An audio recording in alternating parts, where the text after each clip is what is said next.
Bonjour, je suis ravi de vous retrouver pour ce nouveau journal. Nous sommes le jeudi 28 avril. Voici les titres. L'une des premières filières de lait de chèvre bio en France vient de voir le jour et la Vendée y participe pleinement. Une toute nouvelle laiterie vient de débuter sa production à l'Avéry, un projet qui a pu voir le jour grâce à un rapprochement entre les éleveurs de la région et un industriel. La diphtérie, la polio et le tétanos, voilà les trois maladies contre lesquelles les vaccins sont obligatoires en France. C'est le rappel lancé par l'INPES à l'occasion de la Semaine européenne de la vaccination. Vous le verrez au pôle femmes-enfants des Sables-d'Olonne, la prévention se fait tout au long de l'année par les professionnels de santé. Et puis les représentants de la Ligue et de la Fédération française de football en visite ce jeudi au stade Henri-Desgranges de La Roche-sur-Yon.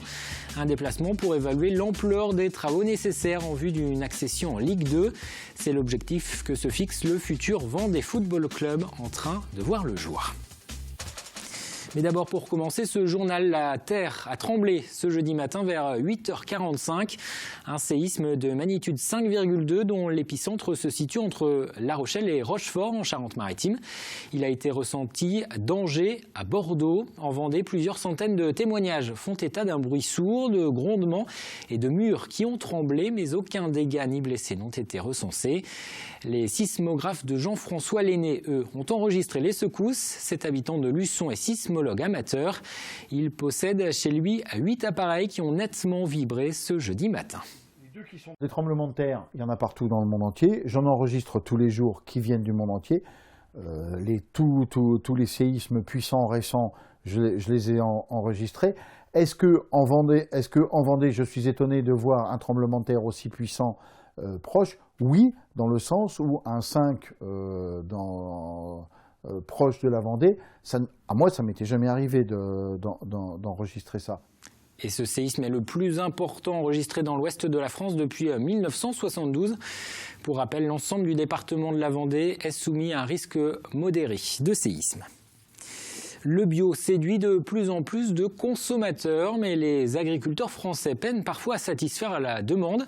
C'est le cas par exemple du lait de chèvre, souvent importé des Pays-Bas ou d'Allemagne.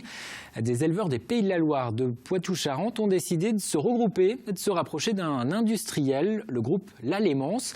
Une toute nouvelle usine vient d'être construite à l'Avéry. La chaîne de magasins Biocop s'y est associée. Reportage Pierre Dalicieux. C'est une laiterie flambant neuve et destinée à une transformation du lait de chèvre bio et en provenance de la région. Les bouteilles de lait et yaourts produits ici seront vendus dans les Biocop de l'Hexagone. Une première étape dans la distribution du lait de chèvre bio. Le partenariat qui a été engagé avec Biocop, c'était de nous permettre de développer un atelier et de s'affranchir du côté commercial, c'est-à-dire de ne pas attendre que des débouchés arrivent pour pouvoir faire tourner l'atelier. Donc tout a été dimensionné pour pouvoir répondre à la demande de Biocop dès la première année et d'atteindre notre point d'équilibre. Donc ça, c'est ce qui est en train de se faire actuellement et ça, c'est un pari gagné. En tout, 7 producteurs de lait de chèvre bio de la région fournissent cette laiterie. Pour la chaîne de magasins bio, c'est un début. L'objectif, développer un produit qui a le vent en poupe ces derniers temps, mais qui connaît en France une pénurie de production depuis quelques années. En installant un bâtiment ici, ça permet à des éleveurs de la région qui seraient intéressés par la conversion de se dire qu'une solution est possible pour eux. Le bâtiment qui est construit ici est conçu pour l'instant pour transformer 100% de produits bio, à savoir pour l'instant des produits à base de lait de chèvre. Demain, il pourra transformer également des produits de lait de brebis et également des produits à base de lait de vache. Ce producteur vendéen s'est converti au bio il y a 6 ans. Son lait était jusque-là revendu dans le Lot-et-Garonne. Aujourd'hui, avoir un outil de transformation à quelques kilomètres de son exploitation va dans le sens de sa démarche pour l'environnement, mais aussi pour l'économie locale. Ça nous convenait qu'à moitié sur l'avenir. On se disait du lait qui s'en va à 450 km, est-ce que c'est périn ou pas? Alors qu'on est dans une zone où on a un impact sur l'environnement, parce qu'on n'utilise pas de produits phyto, et on a un impact économique parce qu'il y a une transformation du produit sur la zone, donc ça favorise de l'emploi, donc fatalement de la valeur ajoutée. Depuis que le projet de la laiterie s'est mis en route, plusieurs éleveurs conventionnels de lait de chèvre sur la centaine existante en Vendée ont déjà fait connaître leur intérêt à une possible conversion à l'agriculture biologique.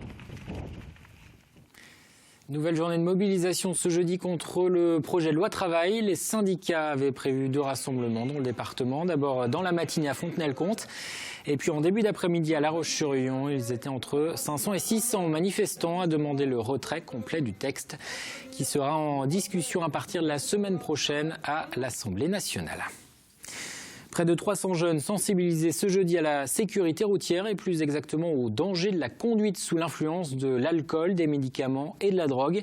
Les lycéens ont été informés sur les risques à travers des vidéos et l'intervention d'un ancien policier de la brigade des stupéfiants. Une journée organisée à la Chaise-le-Vicomte alors qu'une dizaine de personnes ont été tuées ces dernières semaines sur les routes du département, dont un jeune de 18 ans. Les accidents de la route restent la première cause de mortalité chez les jeunes. On en est à plus de 1000 personnes qui ont perdu la vie l'année dernière, c'est 1039 si je ne me trompe pas, au niveau de l'alcool.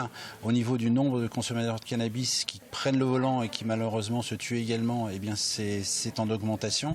Et il faut absolument leur ouvrir les yeux justement sur ces risques, parce qu'ils ont trop tendance à penser que ça n'arrive qu'aux autres, et puis qu'eux sont en capacité tout de même d'avoir un comportement routier tout à fait serein, et c'est totalement faux. Êtes-vous à jour de vos vaccins depuis lundi? L'INPES invite tous les Français à se poser la question. C'est la semaine européenne de la vaccination, l'occasion pour les professionnels de santé de rappeler pendant ces 5 jours que 3 vaccins sont obligatoires en France. Mais la prévention ne se limite pas à cette semaine. Exemple au pôle femmes-enfants des Sables d'Olonne, Apolline Laurent. Bonjour. Comment tu vas, Yanni? Est-ce qu'il est à jour dans ses vaccinations? Oui. Vous avez fait tous les vaccins obligatoires?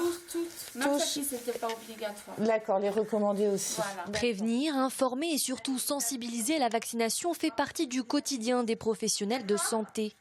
Au pôle mère et enfants des Sables d'Olonne, le sujet revient très souvent dans les conversations, ce qui rassure les parents. Avec tout ce qu'on entend, toutes les maladies, tout ce qui peut se passer, pour moi c'est important la vaccination.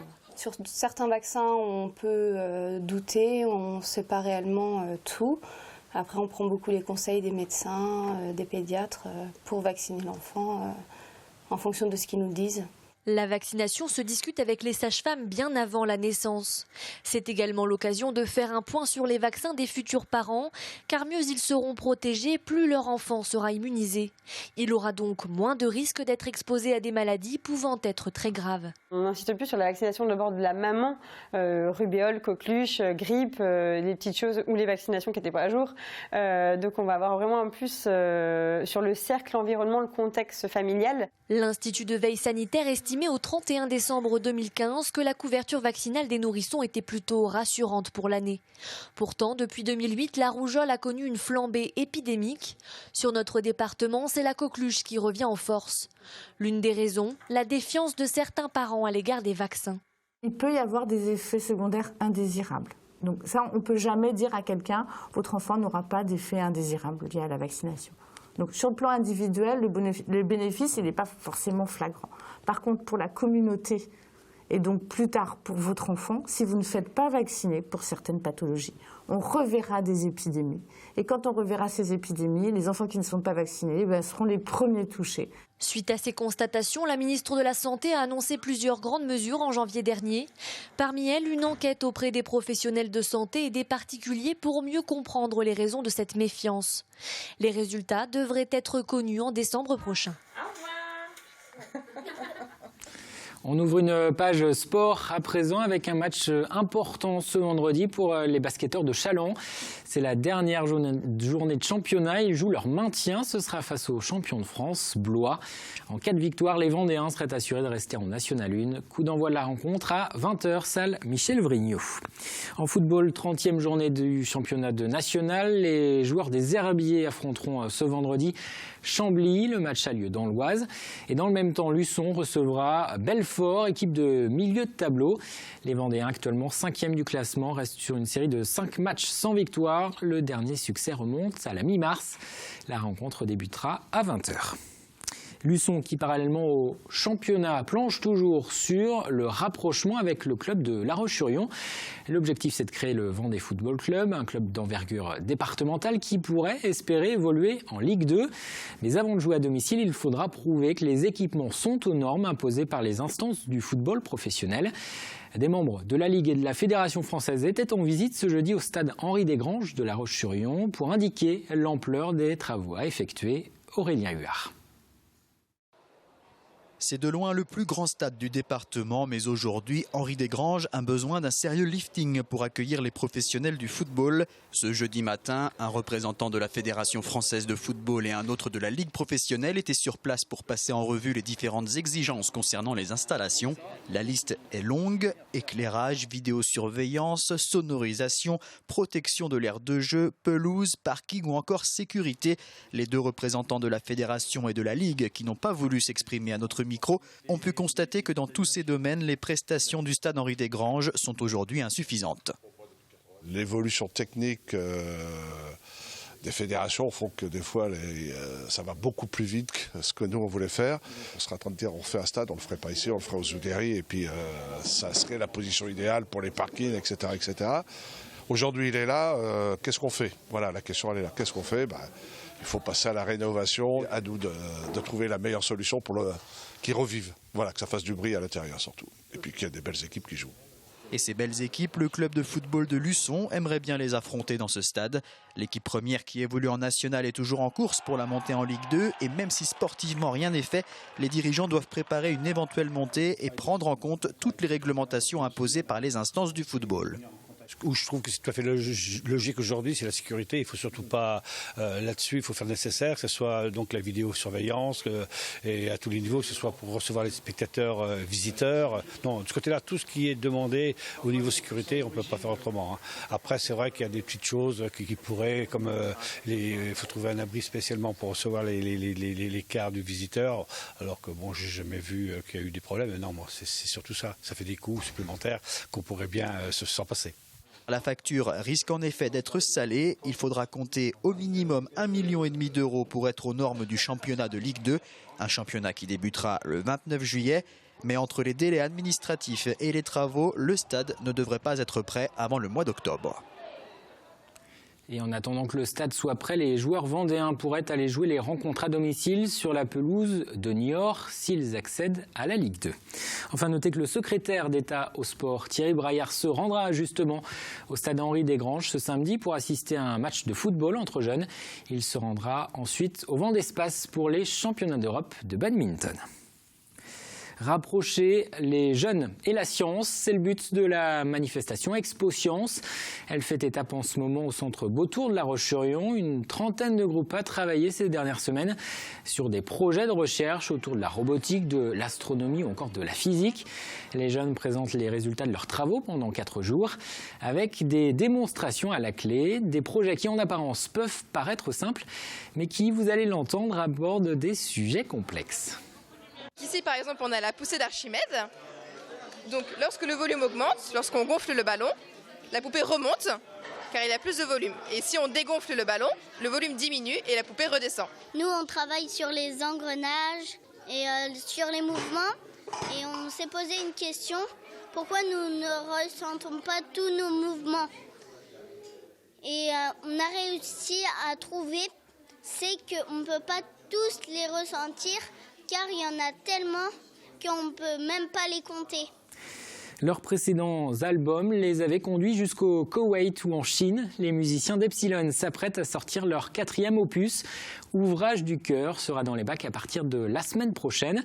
Des morceaux plus rock que les précédents grâce à l'arrivée de 2 nouveaux musiciens. 8 ans après la sortie de leur premier album, les Vendéens affirment donc leur personnalité. Élodie Pépin a rencontré le groupe qui est cette semaine en résidence à Saint-Hilaire-de-Riez.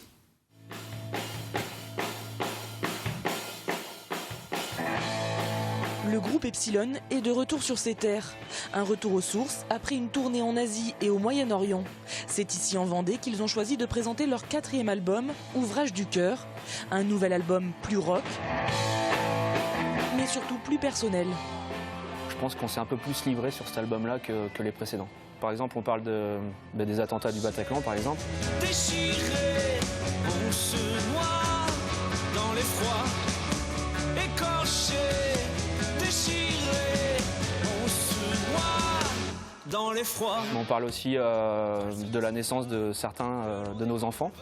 Enfin, on a grandi, quoi. On a mûri, même si on ne veut pas dire que c'est l'album de la maturité, parce que c'est pas forcément le cas, mais clairement, je pense qu'on a mûri aussi avec le temps, comme du bon vin. Car Epsilon, c'est avant tout l'histoire d'une bande de potes du collège. Des Vendéens qui aujourd'hui ont été rejoints par d'autres membres, comme Benjamin, le breton du groupe. Cet album, moi, c'est mon premier, du coup, album de A à Z. Et c'est très intéressant d'arriver pour moi, qui vient du milieu traditionnel, dans un milieu de musique actuelle, de rock. La création de chansons, c'est une chose que je connaissais très peu, quoi. J'espère avoir fait ma petite place dans Epsilon.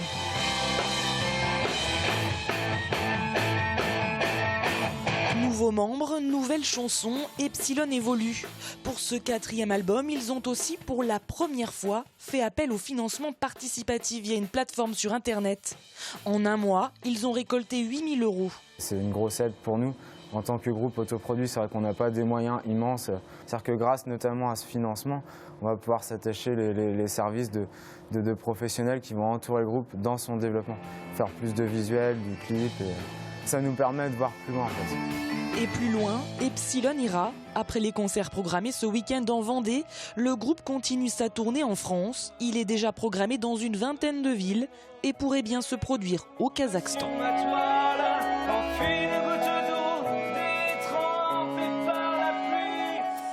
Et le groupe Epsilon sera en concert ce vendredi soir à Saint-Hilaire-de-Riez et samedi à Olonne-sur-Mer.